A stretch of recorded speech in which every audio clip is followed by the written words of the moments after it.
नमस्कार दोस्तों, आपका स्वागत है हमारे चैनल जय हिंद मीडिया में। मैं आज आपके साथ एक बेहद महत्वपूर्ण विषय पर बात करने जा रहा हूं, जो हम सभी के जीवन को गहराई से प्रभावित करता है। ये सिर्फ एक डिस्कशन नहीं है, बल्कि हमारी पहचान, हमारे वैल्यूज और हमारे फ्यूचर की बात है। आज हम बात करेंगे भारतीय संविधान में केंद्र सरकार को दी गई उन 3 ढालों के बारे में जो देश के राज्यों की सुरक्षा के लिए बनाई गई हैं। ये हैं आर्टिकल्स 355, 356 और 360। ये तीनों अनुच्छेद हमारे फेडरल सिस्टम में बहुत ज़रूरी हैं, क्योंकि ये खास हालात में केंद्र को अतिरिक्त शक्तियां देते हैं। सबसे पहले बात करते हैं आर्टिकल 355 की। ये आर्टिकल केंद्र सरकार पर एक जिम्मेदारी डालता है। इसके मुताबिक केंद्र का ये कर्तव्य है कि वो हर राज्य को बाहरी आक्रमण यानी एक्सटर्नल अग्रेशन से और आंतरिक अशांति यानी इंटरनल डिस्टर्बेंस से बचाए।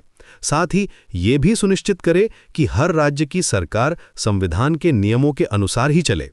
ये आर्टिकल अपने आप में कोई इमरजेंसी नहीं लगाता, लेकिन ये केंद्र को राज्यों के मामला में दखल देने का एक मजबूत आधार देता है। अगर किसी राज्य में हालात बिगड़ते हैं तो इसी आर्टिकल के तहत केंद्र आगे की कार्यवाही जैसे कि राष्ट्रपति शासन की तैयारी करता है। अब आते हैं आर्टिकल 356 पर, जिसे हम सब प्रेसिडेंट्स रूल या राष्ट्रपति शासन के नाम से जानते हैं। ये आर्टिकल तब इस्तेमाल होता है जब किसी राज्य का संवैधानिक तंत्र यानी कॉन्स्टिट्यूशनल मशीनरी पूरी तरह से फेल हो जाए। अगर राष्ट्रपति को राज्य के गवर्नर की रिपोर्ट से या किसी और तरह से ये यकीन हो जाए कि राज्य सरकार संविधान के हिसाब से नहीं चल पा रही है, तो वो वहां राष्ट्रपति शासन लगा सकते हैं। इसके लागू होते ही राज्य की सारी कार्यकारी शक्तियां राष्ट्रपति के पास आ जाती हैं और विधानसभा को या तो भंग कर दिया जाता है या सस्पेंड कर दिया जाता है।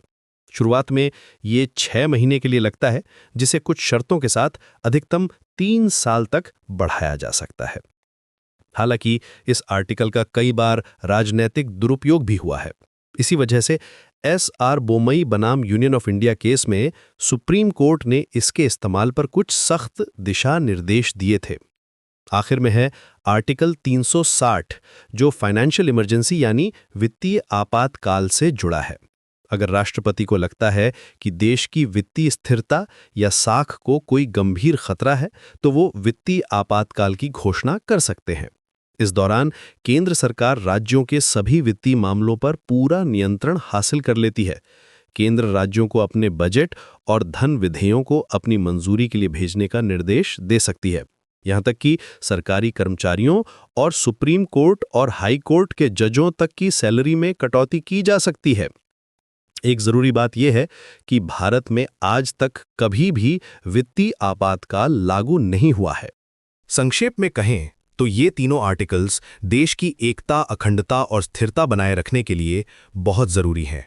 आर्टिकल 355 एक रक्षा कवच है, 356 एक सुधारात्मक उपाय है और 360 एक वित्तीय सुरक्षा जाल है। हालांकि इनके दुरुपयोग की आशंका हमेशा बनी रहती है, खासकर आर्टिकल 356 की, लेकिन न्यायपालिका ने इस पर संतुलन बनाए रखने में अहम भूमिका निभाई है। ये था आज का डिस्कशन। उम्मीद करता हूं कि आपको ये यूजफुल लगा होगा। अपने थॉट्स कमेंट्स में शेयर कीजिए और हमारे चैनल को सब्सक्राइब करना ना भूलें। जय हिंद।